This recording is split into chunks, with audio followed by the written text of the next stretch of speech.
Bonjour, ici Martin Saint-Pierre et bienvenue à Shawinigan en affaires.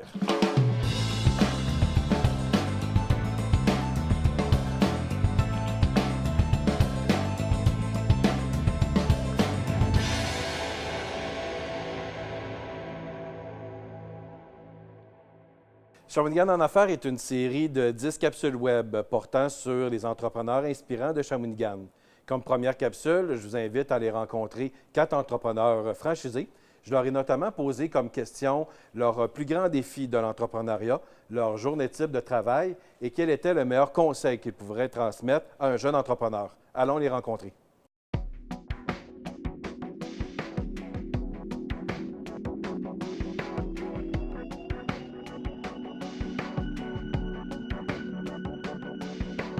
Bien, la journée type de travail, je pense que la plus grande différence, c'est que nous autres, c'est certain qu'avec un magasin de quand même un volume important, il n'y a pas une journée qui est pareille. C'est sûr que je rentre au magasin à une heure qui est précise.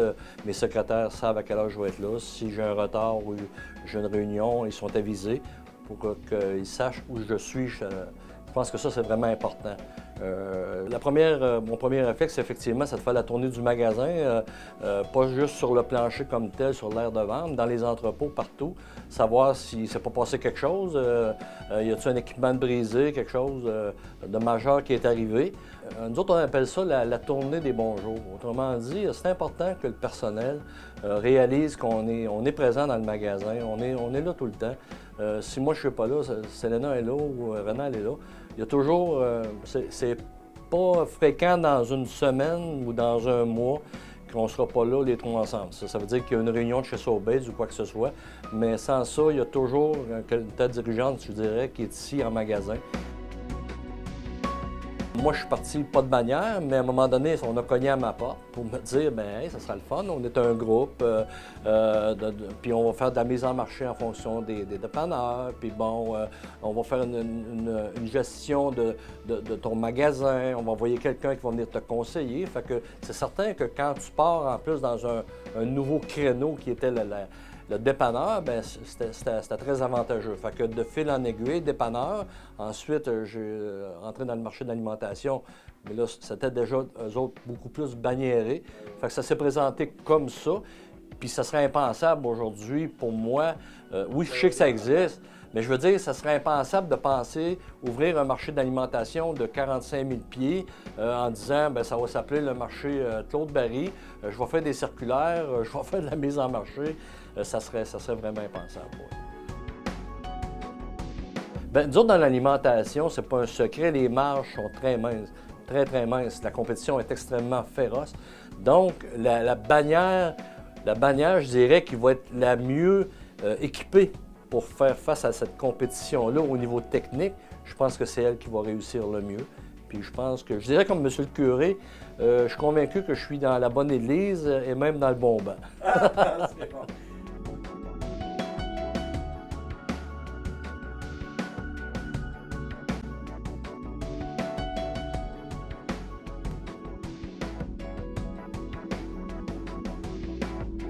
Je suis très présente dans mon commerce. Alors, j'arrive le matin souvent entre 8h et 8h30 et la première chose que je fais, c'est que je fais la tournée du magasin pour saluer tous les membres de mon équipe. Alors ça peut me prendre parfois 1 heure et demie parce que j'en profite pour jaser, savoir comment va la famille, etc.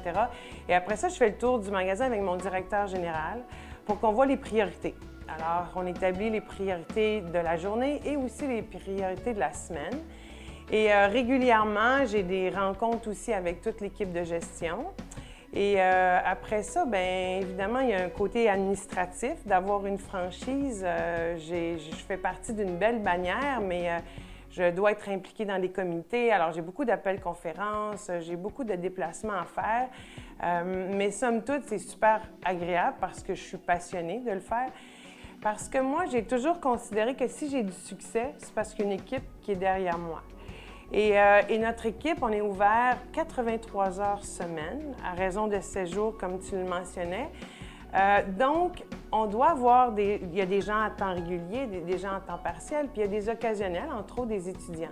Et si on n'a pas ces étudiants-là, on ne peut pas fonctionner. Alors moi, ils font partie d'un maillon de la chaîne et ils ont leur importance. Alors, c'est quand je peux les voir, ces gens-là? Bien, c'est souvent le soir ou c'est la fin de semaine. Alors oui, il y a des fins de semaine que je vais venir. Mais j'aime venir les voir et les saluer, puis les remercier aussi parce que aujourd'hui, avec la compétition, c'est quoi qui va faire que tu vas garder un membre dans ton équipe? Bien, je pense qu'il y a la reconnaissance aussi, puis le plaisir de travailler. Et c'est pas facile de travailler dans un commerce de détail. C'est de moins en moins facile. C'est exigeant. C'est des longues heures. Alors moi, oui, c'est important pour moi d'être présente et leur montrer que j'ai besoin d'eux. Eux vont dire, oui, mais on a besoin de vous, mais je pense que c'est un travail d'équipe. Mais avant d'opter pour Canadien Tire, j'avais regardé d'autres franchises qui existent au Québec, au Canada. Mais je voulais une franchise qui me permettait de refléter ma personnalité. Et ça, c'est pas toutes les franchises qui permettent ça. Et Canadien Tire le fait parce que oui, on vend les mêmes produits ici que dans l'Ouest canadien, mais je peux apporter mes couleurs. Mais comment je vais faire le marchandisage va vraiment aussi dépendre de ma façon de voir les choses. Parce que c'est quoi qui fait que quelqu'un va venir chez Canadien Tire? Aujourd'hui, la qualité-prix, elle existe dans tous les commerces de détail ou presque. Alors, c'est la valeur ajoutée, l'expérience de magasinage qui va faire la différence et le service à la clientèle. Et ça, bien, il y a des Canadien Tire où c'est différent. Le service va être différent. Et donc, tu dois travailler là-dessus. Puis ça, c'est un travail qu'on fait au quotidien. Puis ça, en fait, c'est mon travail à moi, de partager ma philosophie avec l'équipe. On doit faire nos achats en fonction aussi de notre clientèle. Alors ça prend un certain temps. Mais sincèrement, à Shawinigan, ça a été pour moi quand même agréable parce que j'ai eu un accueil vraiment de la communauté d'affaires, de la population très favorable.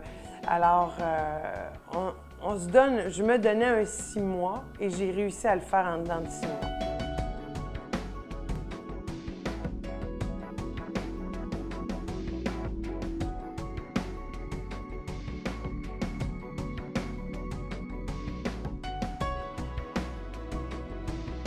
Bien, à ce moment-là, on s'était tous réunis, okay? Tous ceux qui n'étaient pas banniérés dans le temps, là, pour former une bannière pour combattre, excusez, c'est plus comme ça maintenant, mais pour combattre Jean Coutu. Ça partait, puis c'est ça. Fait que tout le monde avait peur que ça devienne endémique, puis qu'il était pour nous manger. Fait qu'on était plusieurs, on était quasiment 400. Ah oui? OK, ouais. Puis après ça, avec le temps, bien, il y a eu je te dirais une épuration, là, tranquillement. C'est parce que c'est pas tout le monde. C'était bon pour eux autres là, d'être dans une bannière. Là. Puis après ça, la bannière a pris de la force. Oui, c'est complètement. On a eu des hauts, des bas. Puis aujourd'hui, tu vois, c'est une bannière qui est excessivement forte. OK, on est 215 pharmacies. Moi, quand j'ai acheté la pharmacie à M. Marié, j'avais 3 employés et un livreur. Là, j'ai 68 employés. Fait que ça te donne une idée, là, la progression qu'on a eue avec les années. On a agrandi 3 fois, 4 fois. On a déménagé. Tout ça pour toujours faire progresser la pharmacie ici. Puis on n'a jamais été, nous, si tu veux, vouloir avoir 2, 3, 4, 5 pharmacies. Non, non, non. Une, mais on voulait s'en occuper comme du monde. C'est ce qu'on a fait. On a su faire les agrandissements puis les investissements qu'il fallait au bon moment.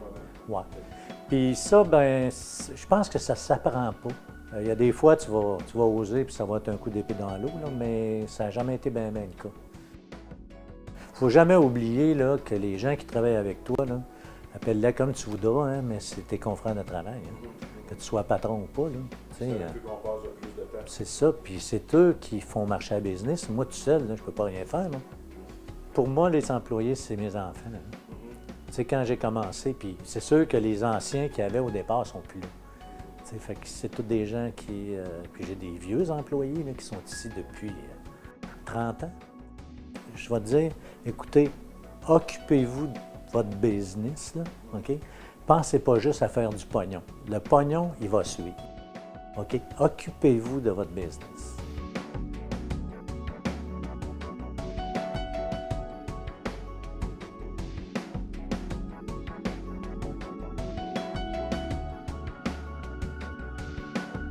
En fait, nous autres, au niveau de notre choix, c'était qu'on voulait retrouver une franchise qui nous rapprochait, qui nous ressemblait. Et au niveau de Saint-Hubert, bien, c'est des valeurs que la famille Léger ont toujours véhiculées et qui sont les nôtres.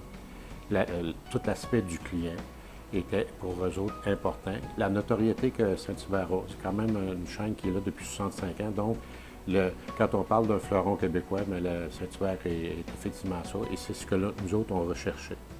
On recherchait une entreprise qui était encadrée et qui avait des standards de qualité très hauts, ce qui faisait qu'à partir de ça, on se retrouvait, nous autres, là-dedans.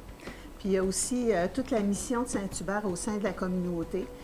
Saint-Hubert est très engagé, très sensible à la famille, aux valeurs familiales et très sensible aussi aux causes dans notre communauté, comme on a la Fondation Saint-Hubert. Alors, pour nous, Saint-Hubert, ça nous colle à la peau.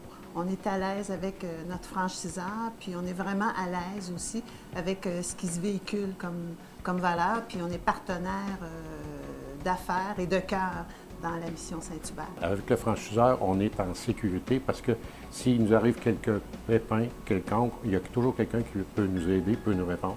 On a une difficulté au niveau de ressources humaines, bien, il y a quelqu'un qui va nous enligner vers quelle démarche qu'on doit faire. C'est un peu le pourquoi qu'on voulait s'associer à une chaîne comme Saint-Hubert. On a quand même chez nous 70 employés, donc il faut s'assurer que les standards Saint-Hubert qui sont là, et quand on parle de standards, bien, c'est ça qui a toujours fait que Saint-Hubert est en bonne posture au niveau des chaînes de restauration. Saint-Hubert, c'est une très grande notoriété et c'est là-dessus que nous autres, on focusait. Et quand on s'en va dans des dimensions de franchise, entre autres, il faut s'assurer que la franchise est une franchise avec une notoriété, avec une expertise, avec du personnel qui sont là pour t'appuyer. Si tu t'en vas dans une franchise, mais qui ne te rencontre jamais, nous autres, on a un conseiller aux opérations pour nous autres qui est assigné, qui est régulièrement, on va se parler à toutes les semaines, il va venir ici régulièrement. Donc, on est en contact avec tout ce qui se passe au niveau de la chaîne et nous autres, on transpose vraiment notre véhicule. Donc, pour une personne qui veut se partir en affaires, oui, ça aurait pu être, nous autres aussi, ça aurait pu être dans une entreprise de restauration autonome.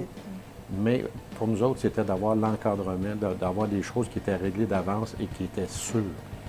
La personne qui s'implique, la personne qui veut entreprendre, il faut que ce soit déterminé et qu'il y ait du temps à mettre là-dedans. Merci d'avoir été des nôtres pour ce premier épisode de Shawinigan en affaires. Je vous invite à rester branchés pour rencontrer de nouveaux entrepreneurs inspirants.